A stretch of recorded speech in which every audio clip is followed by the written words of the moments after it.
दुनिया का हर इंसान अपनी जिंदगी में सुकून तलाश करता है।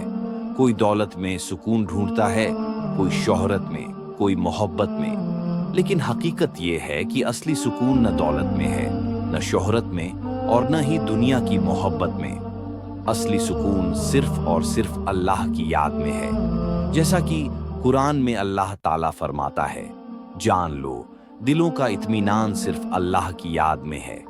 इंसान जब तकलीफ में होता है तो अल्लाह को पुकारता है, लेकिन जब खुशहाली मिलती है तो अक्सर अल्लाह को भूल जाता है।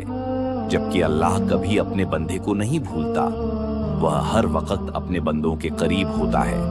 अल्लाह फरमाता है, मैं अपने बंदे की दुआ सुनता हूँ जब वह मुझे पुकारता है।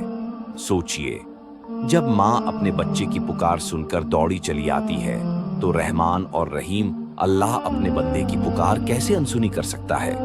फर्क सिर्फ इतना है कि माँ का साथ एक वक्त तक है, जबकि अल्लाह का साथ हमेशा के लिए है। इंसान गुनाह करता है और फिर सोचता है कि अब उसके लिए माफी का कोई रास्ता नहीं बचा, लेकिन ये सोचना गलत है। अल्लाह की रहमत उसकी सजा से कहीं ज्यादा बड़ी है।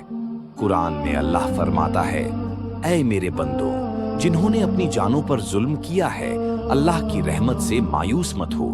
बेशक अल्लाह सारे गुनाह माफ कर देता है।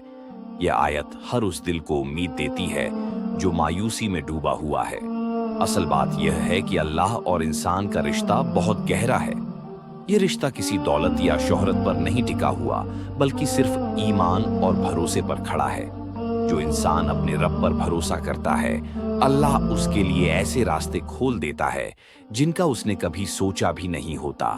और जो अल्लाह से जुड़ जाता है, वह कभी अकेला नहीं रह सकता। इसलिए हमें अपनी जिंदगी को अल्लाह की तरफ मोड़ना चाहिए।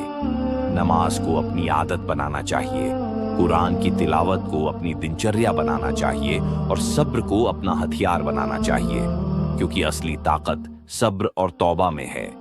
दुनिया का हर रिश्ता टूट सकता है, रिश्तेदार छोड़ सकते हैं, दोस्त धोखा दे सकते हैं, लेकिन अल्लाह का रिश्ता कभी नहीं टूटता।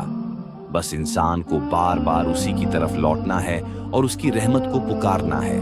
तो अगर आपकी जिंदगी में मुश्किलें हैं, परेशानियां हैं, गम है या तन्हाई है, तो मायूस मत होइए।